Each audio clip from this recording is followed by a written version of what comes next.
திரிகடுகம். ஆசிரியர் நல்லாதனார். ஊர் திருத்து, திருநெல்வேலி மாவட்டம். பாடல்கள் 100 வெண்பா. சிறப்பு பெயர் செரு அடுதோள் நல்லாதன். சமயம் வைணவர். சுக்கு, மிளகு, திப்பிலியால் ஆன மருந்துக்கு திரிகடுகம் என பெயர்.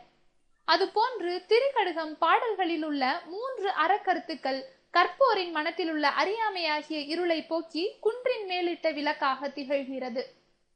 திரி என்ற சொல்லுக்கு திரித்தல், விளக்கு திரி, 3 போன்ற பொருள் பல உண்டு.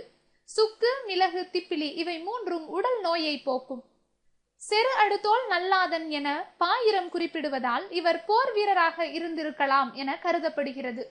ஒவ்வொரு பாடலிலும் இம்மூன்றும் அல்லது இம்மூவர் என்ற வார்த்தை இடம்பெறுகிறது. அம்மை என்னும் வனப்பு வகையை சார்ந்தது. உன் பொழுது நீராடி உண்டலும் என் பெறினும் பால் பற்றி சொல்லா விடுதலும் தோல்வற்றி சாயினும் சான்றாண்மை குன்றாமை இம்மூன்றும் தூவுயம் என்பார் தொழில். இல்லார் கொன்றீயும் உடைமையும் இவ்வுலகில் நில்லாமையுள்ளும் நெறிப்படும் எவ்வுயிர்க்கும் துன்புறுவ செய்யாத தூய்மையும் இம்மூன்றும் நன்றறியும் மாந்தர்குல. முறை செய்யான் பெற்ற தலைமையும் நெஞ்சில் நிறையிலான் கொண்ட தவமும் நிறை ஒழுக்கம் தேற்றாதான் பெற்ற வனப்பும் இவை 3ம் தூற்றின் கண் தூவிய வித்து. இப்பாடல்களை பாடியவர் நல்லாதனார். பொருள்.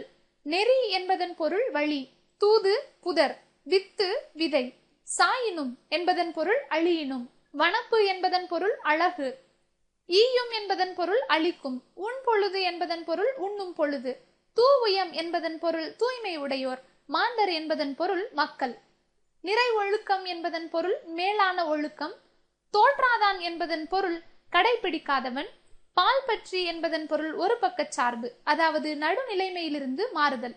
மேற்கோள்.